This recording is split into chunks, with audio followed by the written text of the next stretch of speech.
scène s'est déroulée ici, dans le quartier touristique du Panier, à Marseille. Il est dans les environs de 23 h ce samedi, lorsque deux personnes sur un scooter dérobent une montre de luxe à un automobiliste. L'homme décide alors de prendre en chasse le deux roues, avant de le percuter et de le faire chuter. L'accident a eu lieu sous les yeux de nombreux passants. Au milieu de l'agitation, cet homme apporte les premiers soins aux victimes. J'ai entendu un bruit d'accident, j'ai couru sur place, il y avait un monsieur qui ramassait son pare-choc, qui partait, et on n'a pas compris ce qui s'est passé quoi. Après il y avait deux corps par terre derrière. Le conducteur du scooter décède lors du choc, son passager lui est grièvement blessé. Cette femme qui travaille sur la place a encore du mal à cacher son émotion. C'est choquant. Oui, tout à l'heure, je devais aller faire de la monnaie en bas. J'ai fait le tour. Je fais le tour pour pas passer vers là-bas. C'est des bébés, 20 ans, 16 ans. C'est beaucoup de vie gâchée. Ne serait-ce que le conducteur. Je pense que ça se fera pour chose, mais je veux dire, faut réfléchir. C'est du matériel, c'est que du matériel, là, c'est des vies. Après avoir percuté le deux roues, l'automobiliste a récupéré sa montre et pris la fuite. Il est toujours recherché. Salam alaikum les gens, Bassem Vénitieux 69200 en espérant que ça va, que les choses se passent.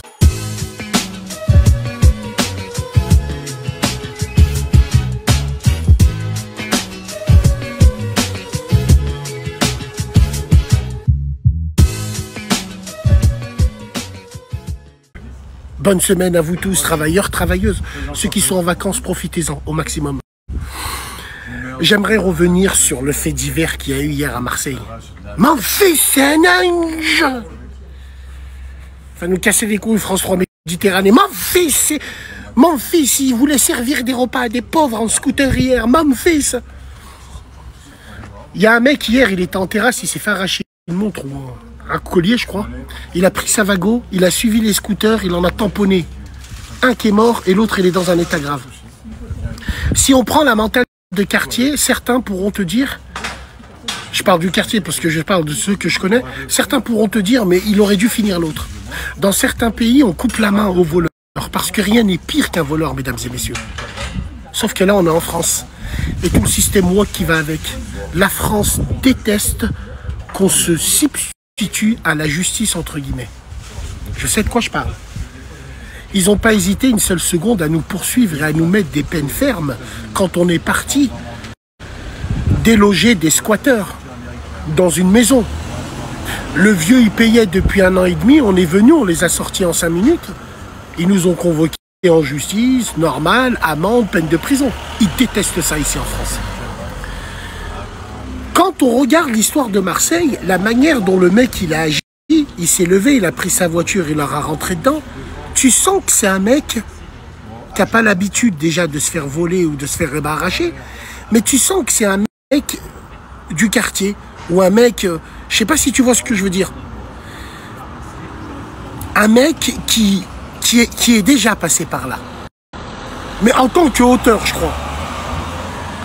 Rappelez-vous, nous, quand on était gamin, où il y a des gens, bon moi ça n'a pas été mon cas, mais il y a des gens, ils disent, putain, j'ai tchourave, j'ai volé toute ma vie. Le jour où ils se font voler un scooter ou une moto, ils se disent, putain, je me sens roulé. En fait, ils ressentent ce qu'ils ont fait eux. Je parle pas de lui, hein. Mais de la manière dont ça s'est fait, de la manière comment les deux mecs en scooter, ils sont tombés sur le mauvais client, entre guillemets. Une personne lambda serait parti planter. Lui, non, il n'a pas planté. Il a pris sa Vago, il leur a rentré dedans. Une réaction qu'au quartier, on aurait pu tous avoir, entre guillemets. Après, bien sûr, c'est pas le quartier qui fait l'homme. Mais je parle encore une fois de choses que je connais.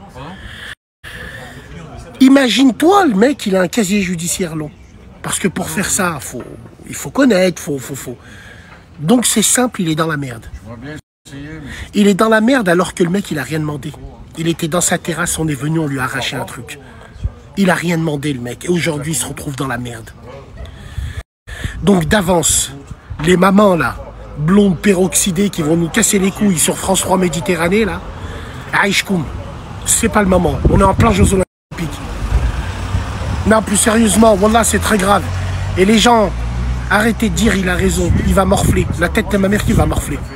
Il va morfler, on va le juger, limite pour assassinat. Parce que là, il n'y a pas de circonstances atténuantes, entre guillemets. Ça existe que pour les crimes d'amour. Le cœur a ses raisons que même la raison, elle peut ignorer. Ça, c'est des circonstances atténuantes devant un tribunal. Mais là, donc tu as pris ta voiture, tu as poursuivi des gens, tu les as mis en danger, tu as mis en danger la vie d'autrui, tu roulais vite, tu as tout arraché et tu as tué quelqu'un. À la fin, c'est plus lui la victime, ça va être lui l'assassin. Écoutez bien, assassin. C'est pas homicide involontaire, c'est assassinat. Ils vont en faire un exemple.